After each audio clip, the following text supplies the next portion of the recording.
Hey there, my name's Curtis Lucas, and you're watching Empire Building. So these are the days that I've been waiting for. I wish I could say I timed all of this perfectly, but honestly I started getting bullish once I saw that Ethereum was approaching new all-time highs. In fact, yesterday it formed a new all-time high. Ethereum is behaving much in the way that Bitcoin was when it first approached that threshold. It flirted with it first, then it gave it a little kiss, then it pretended like it was going to run away, and then it blew right through it. I don't know when this is going to happen, but my money's on soon. And even though I think that Ethereum will outperform Bitcoin in the short term, what's good for Ethereum is good for Bitcoin, and vice versa. So needless to say, yes, I am all in. Even more than I intended to be due to a slight error while I was trying to fulfill an order.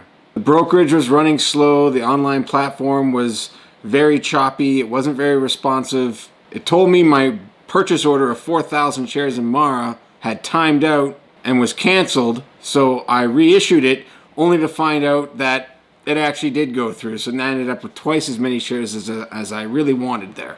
But there are worse things that can happen. I even entered my very first options trade today. Now, this being my very first attempt at this, I didn't want to get too fancy, but I also wanted to have a little bit of fun. So I took nearly $2,200 and I purchased 18 contracts expiring January 29th. That would be Friday next week, with a strike price of $21.50 on Mara. And I couldn't have timed this one any better because I literally caught the exact bottom during the sell-off that occurred today in the market. Now, frankly, I'm fully aware this is just beginner's luck. And for all I know, tomorrow we could open with the market substantially lower, rendering these essentially useless. But just as I said before, I would much rather be buying into fear and panic rather than buying into euphoria, like we were witnessing just a couple short weeks ago. Now, obviously, this trade is a very short-term one. I'm not sure if I'm going to open any additional positions.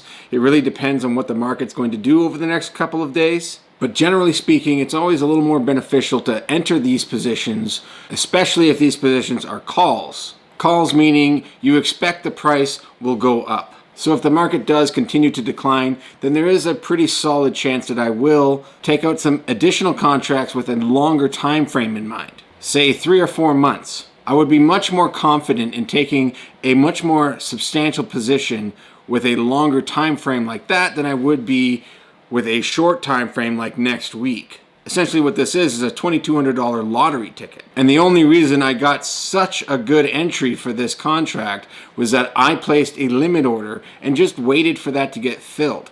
I actually didn't expect it was going to happen, but like I said, beginner's luck. Since opening up that position this morning, that is already up 26%. But like I said, I'll keep you posted on that as things develop. But if you're feeling like the skies are just a little gray these days, keep in mind that Mara closed at about $17 just 2 short weeks ago.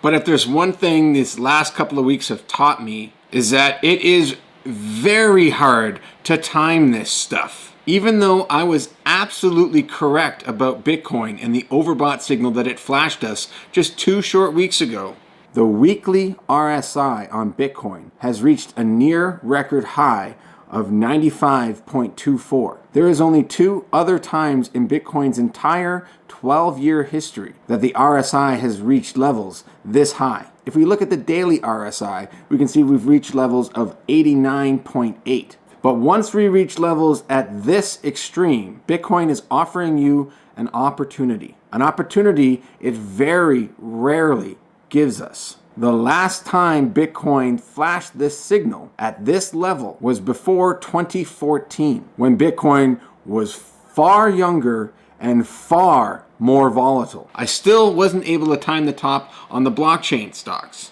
And even with the far more substantial pullback that we witnessed over that weekend, 2 weeks ago, the blockchain stocks held up their value. That is until today. So again, they don't necessarily move with Bitcoin. They have a mind of their own, which makes it even more difficult to anticipate what's going to happen and when. But as I've mentioned before, my strategy going forward is going to be to implement option strategies in addition to my core hold position. And I will discuss that in further detail as I start to develop these strategies. I'm going to be moving slow, so it's going to take some time. And as I've said before, I am not an expert at this. So you're going to be learning with me. As I've said before, there are people watching this video, and I'm sure will be commenting down below, who know a whole heck of a lot more about option strategies than I do. But for better or for worse, it should be interesting. But just remember that this fear that's in the market right now is a very good thing. This is a good signal. It's going to flush out those weak hands. And now you can officially purchase Mara stock at cheaper than the institutional investors who just entered this thing on January 15th. I've heard people say out there that this was it. This was the whole bull market and we're done now. Really? So 1 month, that was it. 1 month and now we're going to go down for 3 years. I don't think so. If you really thought that was true, then you must have a very low opinion of these institutional investors. Like I said before, they're still buying, but they're not foolish enough to buy into that kind of momentum. They understand markets extremely well. They know how to read charts. And this consolidation period that we find ourselves in now is giving them exactly the opportunity they need to accumulate without driving the price up further than it already has. It's going to take them a few more months to build out their positions to a point where they're probably satisfied. But honestly, I'm not even sure if that's going to be enough time. The point is, we are not done here. We are barely getting started. But the signal that I am waiting for is for Ethereum to break out above its all-time high and hold it. Once that happens, things are going to get real interesting. And honestly, I could see that happening this week. So if you haven't taken up your position, you might want to start your engines. But that's all for this one. Now let's get back to empire building.